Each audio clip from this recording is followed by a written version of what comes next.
നീയല്ലേ ഇവിടെ തുറന്നു വിട്ടത്? അതെ, നിങ്ങൾ എന്നെ കൊന്നാലും സന്തോഷമുള്ളൂ എനിക്ക്. ഈ നരകത്തിൽ നിന്ന് അവനെങ്കിലും രക്ഷിക്കാൻ എനിക്ക് കഴിഞ്ഞല്ലോ. കുടുംബത്തിന്റെ മാനം കെടുത്തിയ നിന്നെ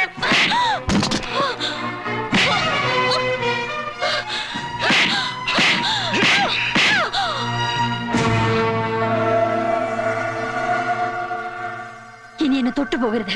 തൊട്ട നീ എന്ത് ചെയ്യടി? ഒരിക്കൽ കൂടി നിങ്ങൾ എന്റെ മേൽ കൈവച്ചാൽ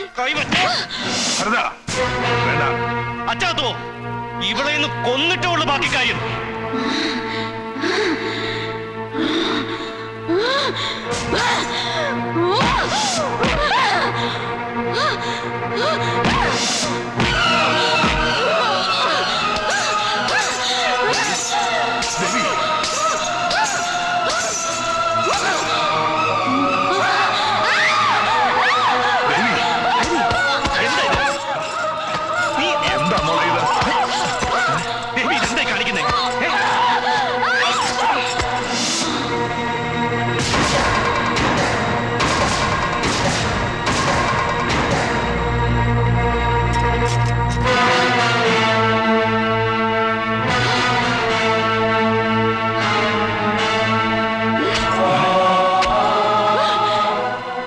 ശരീരം മുഴുവൻ ഇതുപോലെ കുത്തിക്കേറും.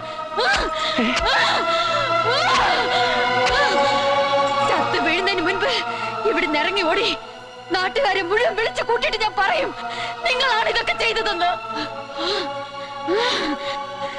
ചെയ്തു കൂട്ടിയ കുറ്റങ്ങൾക്ക് ശിക്ഷ കിട്ടാത്ത നിങ്ങൾക്ക് ചെയ്യാത്ത കുറ്റത്തിന് ശിക്ഷ ഞാൻ വാങ്ങിത്തരും.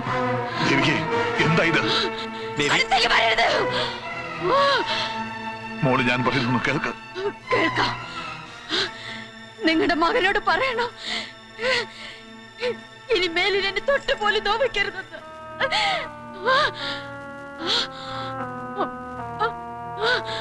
ദേവി,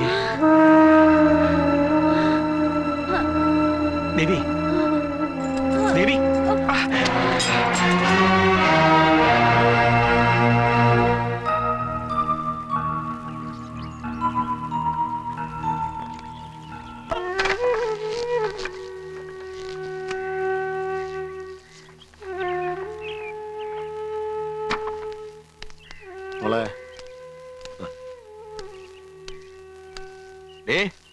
ഓ വന്നോ?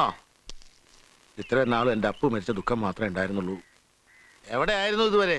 വയനാട്ടില്. എടേ, നീ ആകെ ഒന്ന് കൊഴുത്തു മുഴുത്തിട്ടുണ്ടല്ലോടി. കിളവൻ വേറെ ആരെങ്കിലും കൂടെ പൊറപ്പിക്കാൻ കൂട്ടി തന്ന് കാണും. ഇറങ്ങടാ വെളിയില്. എല്ലാം മറന്നു ഞങ്ങളൊന്ന് ജീവിക്കാൻ തുടങ്ങിയിട്ടേ ഉള്ളൂ. കിളവൻ ആളാകെ മാറിയിരിക്കുന്നല്ലോ. ഇതൊന്നും ഇല്ലേ? നിന്നോട് ഇറങ്ങിപ്പോവാനാ പറഞ്ഞേ. എന്റെ വീട്ടിൽ നിന്ന് ഇറങ്ങി പോവാൻ പറയാൻ താൻ ആരാ? നിന്റെ വീടോ? നിന്റെ അടിയും തൊഴിയും കൊണ്ട് കൂടെ കഴിയാൻ ഇനി എന്നെ കിട്ടില്ല. മേലാൽ ഈ വീട്ടുമുറ്റത്ത് നിന്നെ കണ്ട ഞാൻ ചൂലല്ല എടുക്ക, വെട്ടുകത്തിയാ. കെട്ടിത്തന്ന് ഈ താലി ഓർത്ത് സഹിച്ചത് മതി എനിക്ക്. നിന്നെ കൊല്ലണമെന്ന് പലതവണ എനിക്ക് തോന്നിയിട്ടുണ്ട്. അത് ചെയ്യാതിരുന്നത് എന്റെ മോൻ അനാഥനാവല്ലോ എന്ന് ഓർത്തിട്ടാ. ഇനി എനിക്ക് അവനെ ഓർത്ത് ദുഃഖിക്കണ്ടല്ലോ. ഇറങ്ങി പോടാ.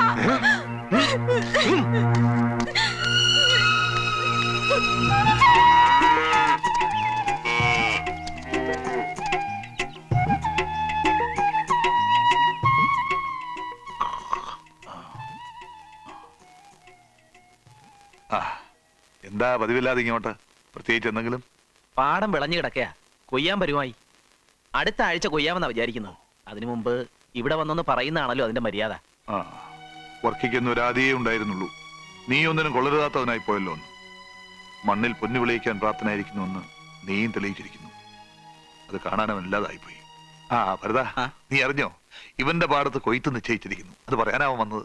ഓഹോ, വിതച്ചു കഴിഞ്ഞാല് ഇട തെളിച്ച് കള പറിച്ച് നെല്ല് പരുവായാല് കാശിറക്കിയവൻ കൊയ്യും. പാടം നിന്റേത് തന്നെ, സമ്മതിച്ചു. പക്ഷെ കൊയ്യുന്നതും കൊയ്ത്ത് തീരുമാനിക്കുന്നതും ഞാനാ. എന്തൊക്കെയാ ഭരത നീ പറയുന്നേ? ഇവന്റെ തന്തയുടെ പാടത്തെ നെല്ലുകൊണ്ട് കോയിക്കൽ അത്താഴം വിളമ്പേണ്ട ഗതികേടുണ്ടായിട്ടല്ല. വിത്തും പണവും തന്ന് സഹായിച്ചപ്പോ ഒരു വാക്ക് പറഞ്ഞിരുന്നു, ഒന്നും വെറുതെ അല്ല, പാട്ടത്തിനാണെന്ന്. അതിന്റെ അർത്ഥം നിന്റെ പാടം പാട്ടത്തിനെടുത്തും തന്നെയാ. ചോരെ നീര് ഒഴുക്കി നെല്ല് വിളയിച്ച ഇവനല്ലേ, ഇവൻ കൊയ്തോട്ടെ. ഇക്കാര്യത്തിൽ ഇനി ഒരു വാശി മര്യാദ ഒന്നും വേണ്ട. അച്ഛൻ ഇക്കാര്യത്തിൽ ഇടപെട്ട് വരുന്ന പ്രശ്നം ഉണ്ടാക്കണ്ട. നിന്റെ പാടത്തിന്റെ പാട്ടവും കൃഷിക്കായി പാടത്തിറങ്ങിയ അന്ന് മുതൽ ദാ ഇന്ന് വരെ പാടം നോക്കിയതിന്റെ നോട്ടക്കൂലിയും നാട്ടിൽ നിരക്ക് വെച്ച് ചോദിച്ചോ തന്നകാം. പണമായിട്ടാണെങ്കിൽ അങ്ങനെ, അതല്ല നെല്ലായിട്ടാണെങ്കിൽ കളത്തിൽ നടപ്പിക്കാം.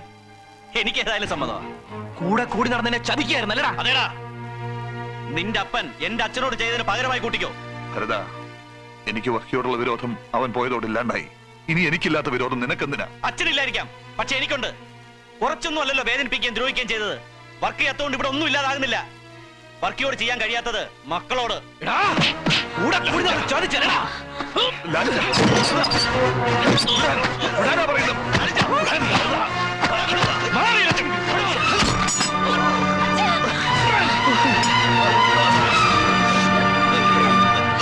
അച്ഛാ, അയ്യോ.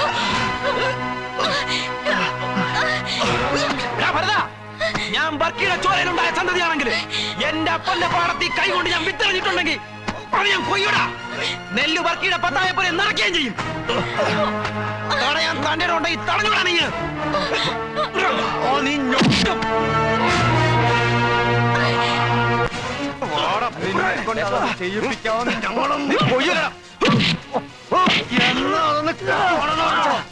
ഇവനെ ചവിട്ടി കൂട്ടി കറ്റ മെതിക്കും പോലെ മെതിച്ചാലേ അടങ്ങൂ. ഞാൻ പറയുന്നൊന്ന് കേൾക്ക്.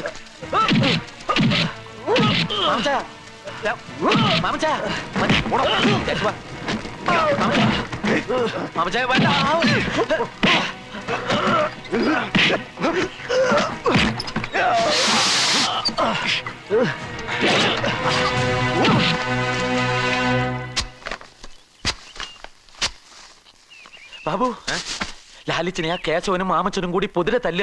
ഉടനെ ചെന്നില്ലെങ്കിൽ അവരവനെ കൊല്ലും. സത്യമാണോ നീ പറയുന്നേ? അതെ, തടുക്കാൻ ചെന്ന് എനിക്കും കിട്ടിയ ഒന്ന്. ലാലിച്ചന് ചെയ്യുന്ന ചെയ്ത്ത് കണ്ടിട്ട് സഹിക്കാൻ കഴിയാഞ്ഞിട്ടാ ഞാൻ ഓടി വന്നേ. ബാബു വേഗം ചെന്നില്ലെങ്കിൽ. മാമജോ, ഇവനെ തല്ലു കൊന്ന് രണ്ട് കല്ലും കെട്ടി കായലിറങ്ങിയേക്ക്. ഞാൻ ഭരതം കുഞ്ഞിനെ കണ്ടിട്ട് വരാം.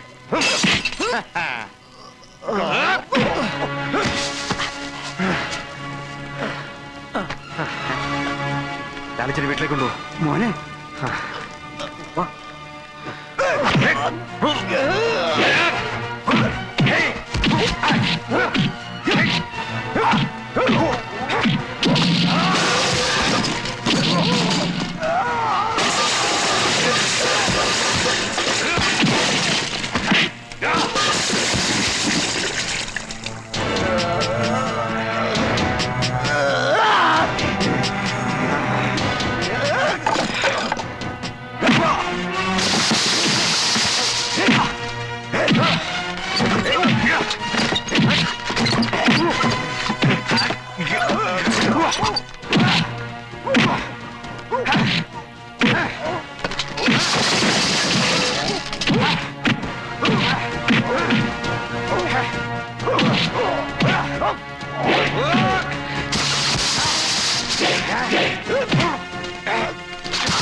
എടാ മാമച്ച, മേലാ മരമടി എന്ന് പറഞ്ഞ് ഈ വഴിക്കങ്ങാൻ വന്നോണ്ടില്ല.